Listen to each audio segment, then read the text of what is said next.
இப்போ நம்ம என்ன டிஷ் செய்ய போகிறோன்னா சிக்கன் சிந்தாமணி. ஓகே, ஃபஸ்ட்டு எண்ணெய் ஊற்றிக்கோங்க. நல்லெண்ணெய் ஊற்றிருக்கோம். அடுத்து வந்து சின்ன வெங்காயம் என்ன பண்ண போகிறோம்னா நல்லா கிளறி விடணும்.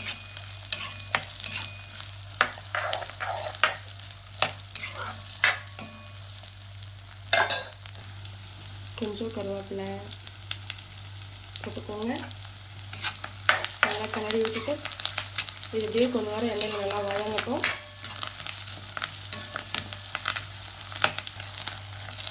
நல்லா வெங்காயம் வதங்கிருச்சு. நான் ஆக்சுவலாக வந்துட்டு இன்றைக்கி 1/4 கிலோ சிக்கன் எடுத்திருக்கேன். அதுக்கு ஈக்குவலாக நீங்கள் சின்ன வெங்காயம் போட்டிங்கன்னா தான் சிக்கன் சிந்தாமணி டேஸ்ட்டாக இருக்கும். ஓகே, வெங்காயம் இந்தளவுக்கு வதக்கணும். அது கூட கொஞ்சம் எண்ணெயும் நல்லா தூக்கலாக ஊற்றிக்கோங்க. இந்த பையன் திட்டிகிட்டே இருக்குது. வெங்காயம் பாருங்கள் நல்லா பொன்னிறமாக வதங்கிடுச்சு. இப்போ நம்ம வந்து கொஞ்சம் வரமிளகா போடுவோம். உங்கள் காரத்துக்கு ஏற்ற மாதிரி நீங்கள் வரமிளகா போட்டுக்கோங்க. ஆனால் வரமிளகா கொஞ்சம் நல்லா போட்டிங்கன்னா தான் காரமாக சிக்கன் கொஞ்சம் டேஸ்ட் நல்லாயிருக்கும் அப்படின்னு இவர் தான் சொல்ல சொன்னார்.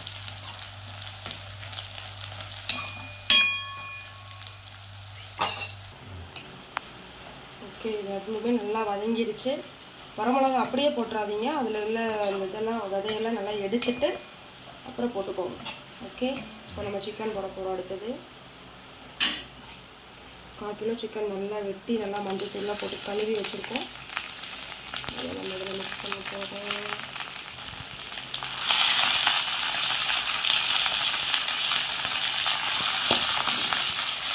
நல்லா கழுவி வச்சுக்கோங்க.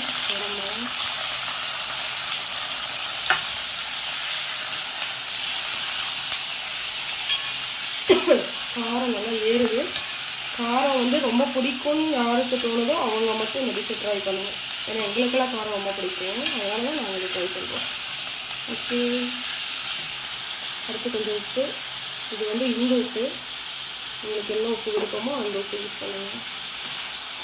இந்து உப்பு வந்து ஹெல்த்துக்கு நல்லது, அதனால் இந்து உப்பு யூஸ் பண்ணுங்கள்.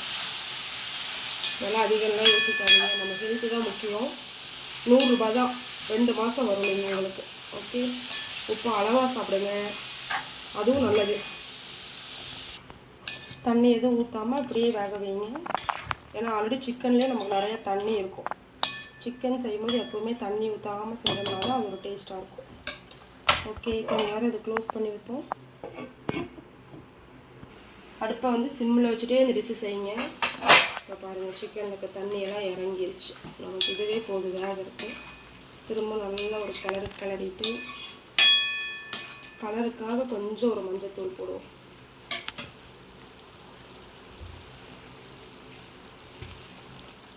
கொஞ்சம் மஞ்சத்தூள் போட்டுக்கோங்க. இப்போ ஃபுல்லாக ஒரு கிளறிடுவோம். பக்கத்துலேயே நின்று செஞ்சீங்கன்னா கொஞ்சம் ஃபாஸ்ட்டாக வச்சுக்கோங்க, இல்லைன்னா சிம்மில் வச்சுட்டு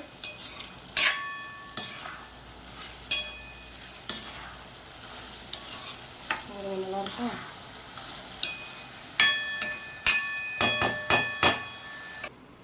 ஓகே, ஒரு 5 மினிட்ஸ் நம்ம அப்படியே வச்சுருக்கோம். இப்போ பார்ப்போம். சிக்கன் கொஞ்சம் வேகணும்.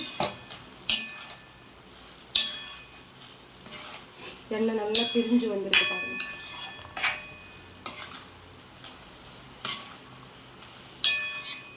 இன்னும் ஒரு 5 மினிட்ஸ் கூட வச்சுட்டு அப்புறம் இறக்கிக்கலாம். ஓகே, அதுக்குள்ளே எங்கள் ஆளுக்கு பசி எடுத்துருச்சு.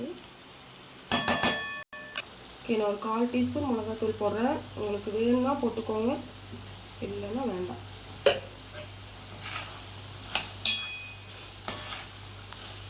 உங்களுக்கு காரம் நிறையா வேணும் அப்படின்னா கொஞ்சம் மிளகாத்தூள் ஒரு 1/4 டீஸ்பூன் போட்டுக்கோங்க. இல்லை அப்படின்னா அந்த வரமிளகாவே போதும். ஓகே, கடைசியாக கொஞ்சம் மல்லித்தலை போட்டோம். இந்த டிஷ்ஷு செஞ்சு பார்த்துட்டு உங்கள் வீட்டில் என்ன சொன்னாங்க, டேஸ்ட்டாக இருந்துச்சா அப்படின்னு சொல்லிட்டு கமெண்ட் பண்ணுங்கள். ஓகே கைஸ், ரொம்ப பசிக்குது, நாங்கள் சாப்பிட போகிறோம். வாங்க எல்லோரும் சாப்பிட்லாம். ஓகே.